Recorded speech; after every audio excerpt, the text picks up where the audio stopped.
Fresh from the Farmers Market is brought to you by Taste Catering and Event Planning.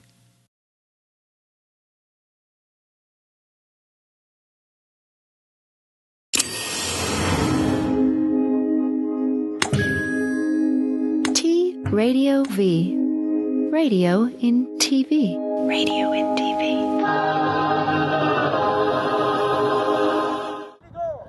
I'm Annie Happel, and we are fresh from the farmer's market. In today's episode, it's all about sustainable fish. Nothing fishy about it. There is a place out west where you can find the best of vegetables. It's down by the bay, a cornucopia of delectables. And everybody knows that the place to go to meet a farmer laureate. Is that a wonderful spot where all the chefs shop a lot? Ferry Plaza Farmers Market. Meet Hans and Heidi of H&H Fresh Fish Company. They're delighted to educate customers about sustainable seafood, its many health benefits, and its limitless culinary potential. Hi, I am here with Hans Havemann of H&H Fish. Hans, welcome. Thank you. It's great to have you. Good to be here. So I'm curious about your background. How did you get started in the fish world? What brought you to it? Fish world. I was actually kind of born into it. California, parents were fishermen, just for fun, a lot of divers and fishermen. It's like third generation. My grandfather actually, but born in California, and they all dove and fished just for fun, and always had food on the table from the sea, and so it's just like, I don't even remember the first time I went fishing. It's just kind of like something that's always been there, and so it's just been kind of a natural progression. Wow. Yeah. So here you are at the Ferry Plaza Farmers Market, and you've got this stand, and you're selling sustainable seafood. Yeah. What does that mean what does sustainable seafood mean? Because that's a big term that I think I know I'm not entirely familiar with. Sure. Well, sustainability is kind of loosely used, I think, in a lot of situations, because they haven't really put any set guidelines on us like they would with organics or anything like that. So it's kind of been put out there, and it's still in its infancy as far as seeing what's around. But generally, we've gone on like Monterey Bay Aquarium, and different people have really started to put the spotlight on different species that are perhaps overfished to the point of being taken out of the resource at a point where they can't reproduce, and will eventually slowly take down the stocks until they can almost be extinct. Wow. So I think being sustainable is being very careful in what we harvest, knowing that it's from healthy, large stocks that we can take the certain amount of the species away, and then it'll always be there and coming back year after year after year. And you're fishing. Mm-hmm. How are you fishing? Because I'm like, you're not standing on the edge of a dock with a fishing pole in your hand, right? Not exactly. Standing on a boat with an actual fishing rod at times, though. It's interesting. There's a million different catch methods. Not a million, but there's quite a few different catch methods that we're allowed to. Like, if you looked over at my booth right now, I've got 4 or 5 different fish, and there's different catch methods for any. And the ones that we like the most and that we tend to support the most are actually hook and line fishery. So there's really not a lot of bycatch, or very little. We actually catch our target species on a hook, and if it's too small, we unhook it and let it go, and it's fine. If it's the right size, it's actually one rod, one hook, one fish. Really? Yeah, so it's really neat. When it comes to salmon, that's what I do mostly. That's what I have my permits for, is our local California salmon. And it is actually, we're just trolling lines through the water. The same situation. It's just a hook and with a lure, and we pull it through the water, and the salmon will come up and bite on it. We reel them up. If they're big enough, we keep them. If we're not, we let them go. When you say, let's talk about the size of fish, because I always think that's so interesting. I love fish. Yeah. And I think about, you buy a piece of fish and it's cut into a portion size. Exactly. But fish is much larger. I mean, when you're, I know halibut in particular can be huge, right? Yeah. Uh-huh. So how big are these fish, when you're catching them? Well, of course, there's different size fish, all different sizes. Mostly what I sell, I try to be, sustainable is my first goal, and the local is what I try to attain as much as I can right out of the California waters, right here in Monterey Bay, San Francisco Bay. That's where I try to go from. And so most of the fish we catch here is smaller species. Salmon has to be 27 inches to keep legally. A halibut has to be 22 inches. But then I have stuff like swordfish, which is actually caught further out to sea, but they get to 200 and 300 pounds. But most of the species we deal with are a little bit smaller, California fish or different soles and stuff like that. There's another thing with that people are really concerned with mercury issues, Yeah. And what they found is that mercury is a heavy metal buildup, from species that tend to be older, and when things are bigger, they're older. So a lot of times when you get into a bigger fish, a lot of times it's a much older fish, and so it can be heavy in mercury, and it's not eating shark. And bigger swordfish is high in mercury, so you want to limit the amount of that you eat of stuff like that. So it helps you a little bit if you have mercury issues to actually ask for a little bit smaller fish sometimes. Salmon, that's really not a worry. It only lives to 3 or 4 years and dies anyway. So salmon's one of the great fish as far as that's concerned. Really low amounts of mercury. I think it's wonderful, and your fish is super, super fresh, which is unbelievable. My salmon today was actually swimming yesterday. Yeah, I was up late cutting up fish yesterday, and so I try to get stuff to people as fast as possible and as fresh as possible, definitely. Our whole motto is boat to throat, is what we try to say. Boat to throat. So I like as fast as we can to the customer, and it works out really cool. Nothing fishy about it, right? Here you go. Okay, well, thank you so much, Thank you. Hans. It was a pleasure. No, definitely.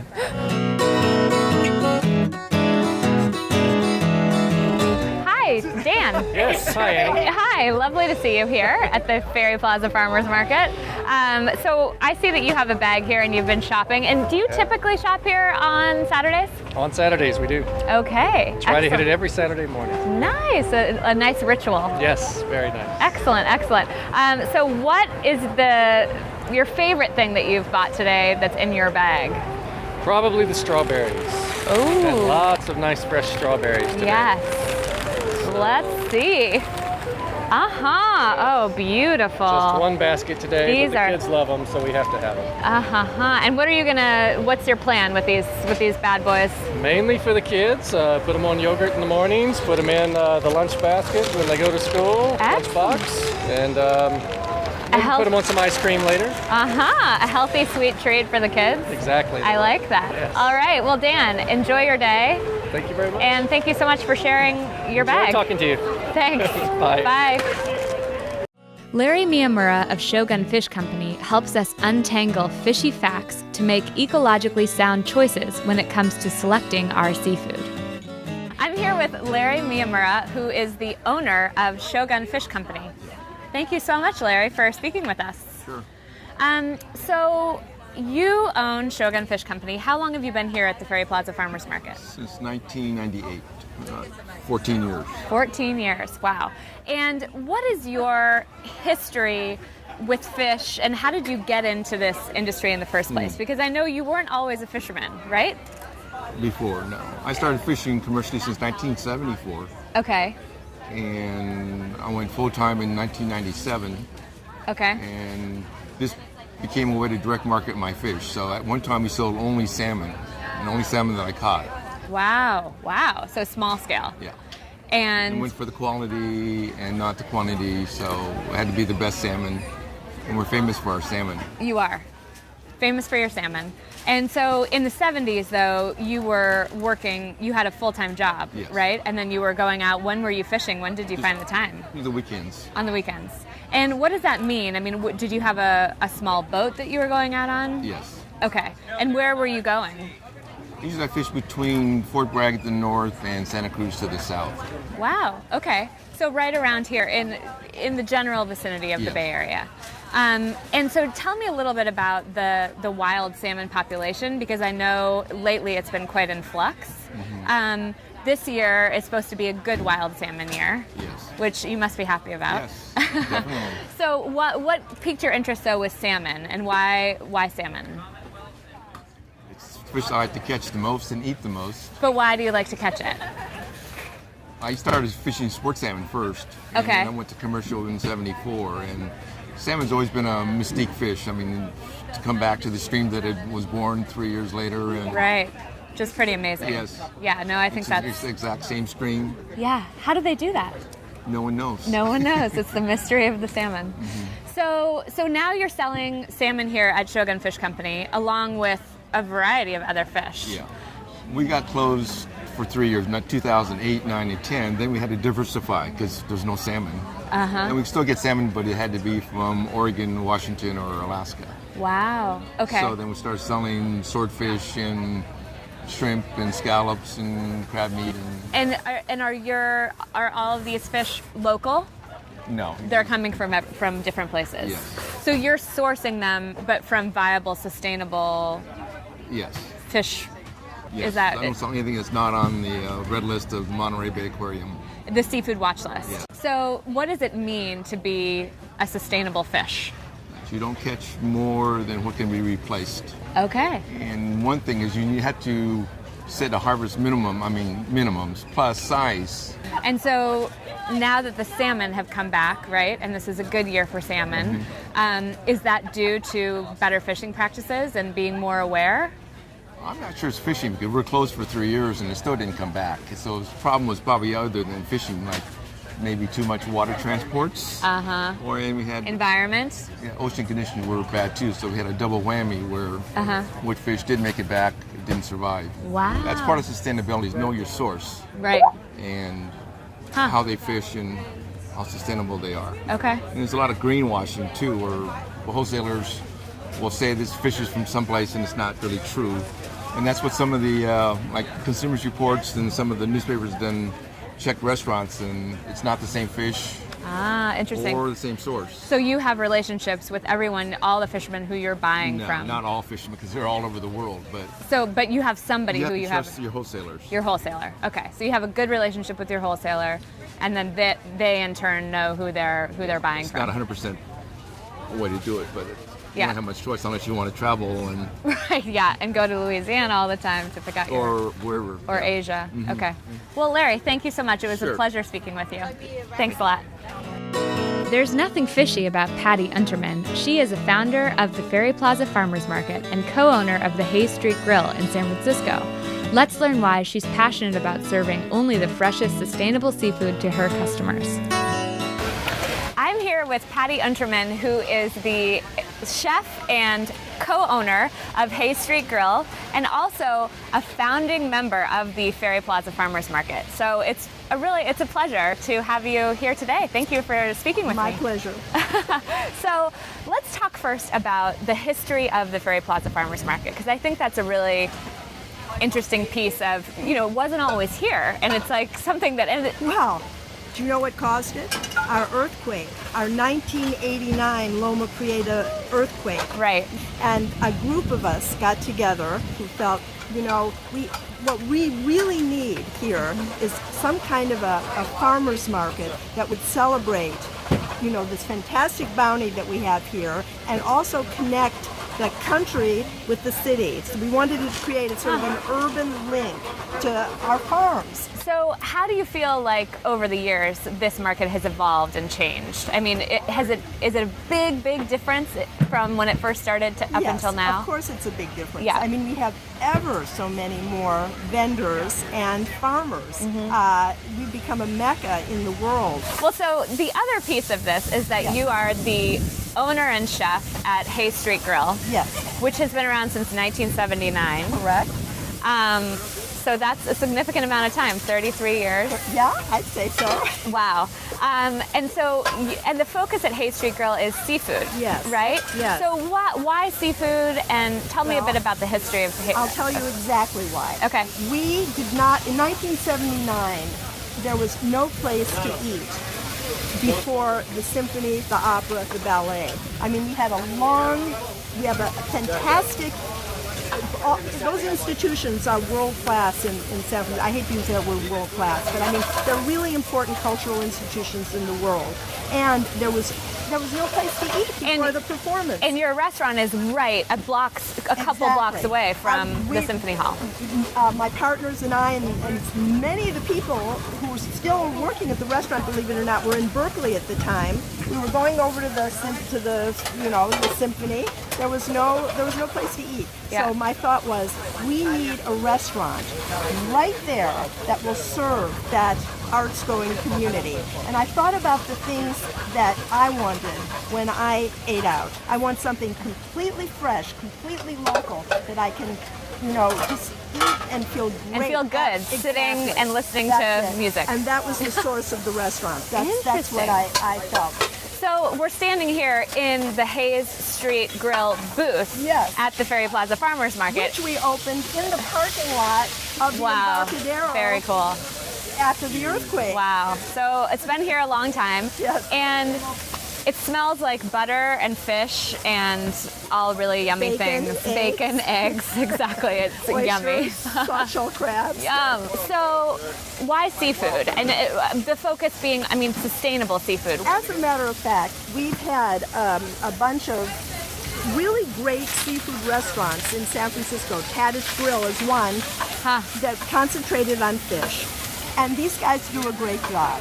But we decided at Hayes Street that we were only going to serve fresh fish, never frozen, and local. And we were going to try and serve only local fish, along with only fresh and local produce. That's a commitment. So that was a commitment, and that was the difference, is that we wanted to kind of localize and change that formula. So is Hayes Street Grill still serving local fish? And have you Yes. always stuck to that mantra? We have always. Wow. Now, it is true that we do get some fish from farther afield, but we know exactly where that fish is coming from.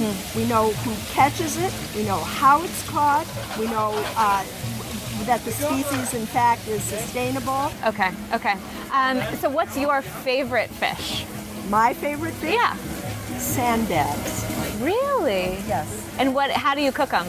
So, sand dabs are tiny little flatfish, right? They're our local fish. They're beautiful. And we quickly saute them in a combination of clarified butter, which is the key, and olive oil. And then we put a little sort of shallot and butter sauce. Okay, well, thank you so much, Patty. It was a pleasure speaking with Great, you. absolutely. Thanks so much. Bye-bye. So, Patrick, tell me, what's in your bag? So it's kind of a funny story. Well, it's not funny. It's unfortunate. I've been getting kind of some mixed feedback as far as my smell goes at work. Oh, and so awkward. rather than go get cologne or something like that, I'm going to try to make potpourri today. And so Okay. I've got some So creative. Wow. And then I just need to get, I have to peel these Wow. and mix it into some oils. And then hopefully we'll see if I can turn things around. But right now it's kind of I'm in bad shape. So, wow, really? So, how did this all transgress? Were coworkers coming up to you saying... No, they've been making noises like, wow. And then someone will be like, oh yeah, what's that smell? Or people will spray things around me. And then that's kind of like the red flag where I was like, okay, I'm going to put my foot down, come out to the farmer's market. So what are these herbs? What? This is lavender and this is thyme. And I need to get sage and I need to get roses, but I didn't see any roses. Are they out of season or something? Potentially, yeah, that could be. Phone those in then. And then are you going to mix these all with an oil and put it under your arms? Yeah. Well, no, I'm going to put it under my desk in just a big bowl and let it kind of fester. And have your desk smell good. Right, yeah. Okay, all right. Interesting, Patrick. Because it's just at work. It's not anywhere else. I think it's just at work where I smell. So Oh, right. I've isolated it at least. Of course. Okay, well, so excellent. I wish you nothing but luck. Thank you very much. I really hope that it works. I hope so too. We bring you another seafood-loving couple, Captain Mike and Sally of Captain Mike's Holy Smoke. They sell smoked fish, famous San Francisco lox sandwiches, and a little snack they call Swim Jims. I'm here with Captain Mike Hebert of Captain Mike's Holy Smoke. Hey, how are you guys doing? Nice to see you. Thanks for coming. Of course, thanks for having me. Yeah. So, Mike, Captain Mike. Yeah. We are surrounded right now by all of your smoked fish. Absolutely. And I feel right at home, being from the Pacific Northwest. Thank you. You look like the Northwest. You look great. Nice, wholesome, beautiful gal. Thank you. Well, thank you. So tell me a bit about how you got started. What's your story? Well, by training, I'm a Methodist minister, and a psychologist. Wow. And you can only do that so long and listen to people's problems so long. And I decided one day to go up to Seattle, and a bunch of my friends were salmon fishing. And so about 2 weeks later, that goes back to 1976, 1980. About 2 weeks later, I came back to Bodega Bay, bought myself my first salmon fishing boat, and had a fishing career from Bodega Bay to Bristol Bay, Alaska. And what happened to me is I studied with a lot of the Native Americans in Washington State, and they taught me the fine art of smoking fish. And it almost felt like the salmon had called me to do this. So I let go of all my ministry, let all that go, and I started standing on the asphalt doing farmers markets when they were very unpopular. And instead of thousands of people, there was like 5 people. There was just nobody here. Yeah. And instead of making several $100s or several thousand, you'd make 45. So obviously it's evolved since those days. Oh, yeah. And now you're here at the Ferry Plaza Farmers Market. Yeah. You're doing a bustling business. Yes. You've got the smoked fish, and then you've got these amazing, incredible,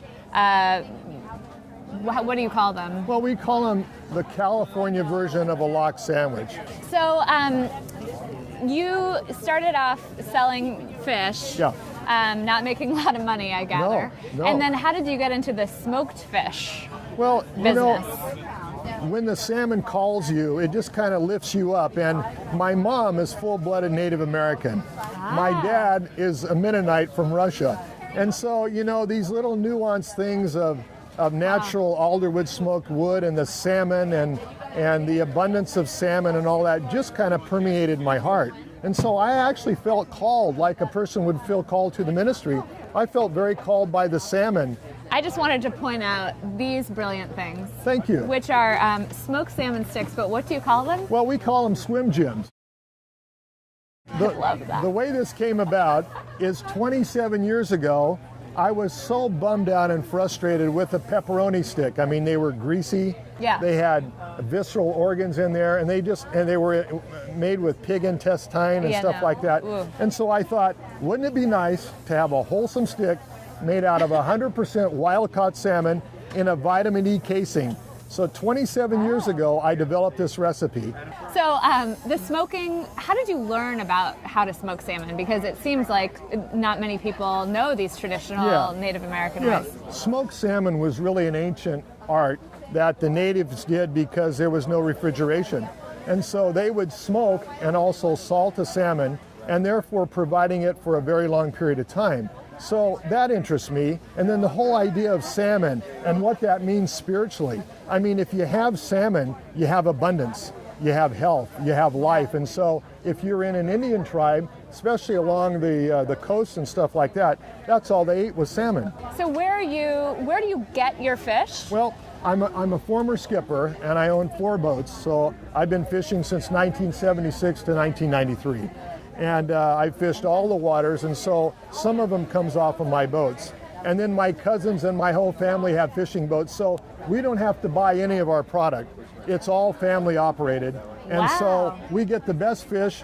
It doesn't sit on the boats and get belly burned. It's not frozen. It's right out of the water that we can smoke and to the customer. Wow. Nobody anywhere in the United States is doing that. So you have this fresh fish. Yeah. What is the actual process of smoking the Sure. salmon? How long does that take? What does it entail? Okay, so the salmon comes in, it's fresh. Yeah. We have to fillet it. When you fillet a salmon, you come from the back. There's 2 kinds of cuts when you talk about filleting fish. This is a small sockeye. Sockeye doesn't get much bigger than 7 pounds. King salmon gets to be 40 pounds, 60 pounds big. So she's asking me about what the processes are to smoke fish. First of all, you get the fresh salmon in and you have to fillet it. So you take a knife and you come through the back very carefully so that you don't make big divots in it, because if you do, you get this white curd in there and it's very ugly. So you fillet the salmon and then you make a brine. And the brine is usually water, salt, and brown sugar. And you put the fish in the brine, and it's a big brine take. I do 1,156 fresh pounds at a time. So we have to have our stuff together. It's a lot. Yeah, it's a lot of money, and I shiver, even though I've been doing this 30 years, hoping that each batch comes out okay. So then after you leave it in the brine, And it depends how thick the fish is, how long you leave it in the brine. So I leave it in about 12 hours, and then I overhaul it, meaning that I actually turn it over, and I don't score the sides of the back of the skin because that lets all the oil out. After you take it out of the brine, you put it on racks and you run it in the smoker. And then we take it out after a period of hours and vacuum pack it and bring it right to the market. This salmon, how long will it last now that it's vacuum sealed? Yeah. So everybody's salmon's a little bit different, and there are state regulations on how to keep stuff. But if this is refrigerated at 38 degrees, this is good for 2.5 months. Ooh. It's so interesting. Smoking blows off oxygen molecules. Oxygen molecules causes stuff to go bad. So if you're blowing off oxygen molecules with smoke and a little bit of salt, you don't need a lot of refrigeration. It's just awesome. And that was why natives did it in the first place, right? It kept they could eat the fish for a long time. And you know, the natives didn't have problems like we have now. I mean, their cancer incidence was very low. Their blood pressures were very low. It's only in modern day world that the Indians have gotten a little heavier and they have diabetes problems because of all the processed sugar and refined foods. Yep. Wow. This is healthy. Thank you. This has been so fascinating. All right, thanks a lot. Yeah. Anything else? Anything else you want to mention?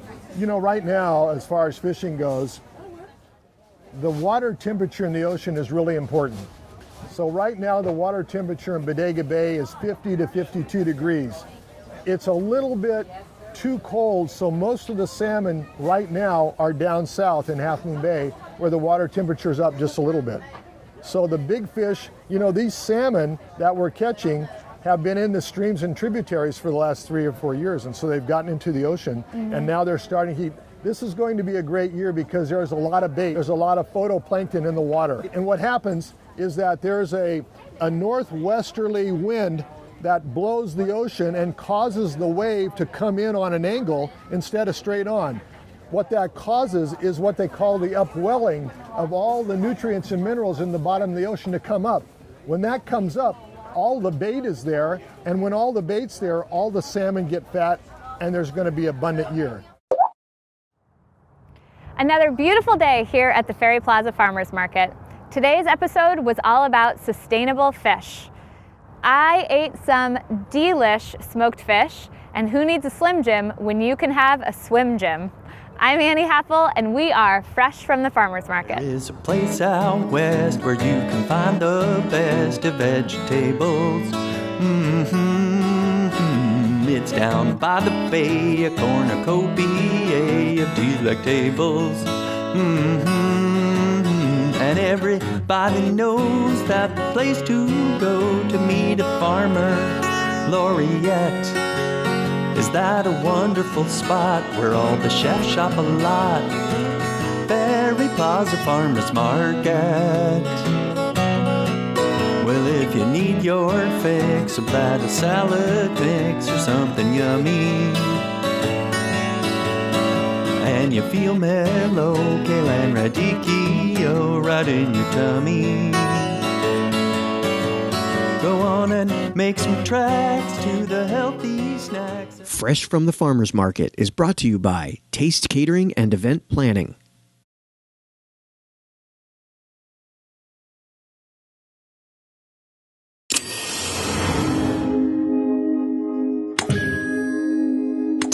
Radio V.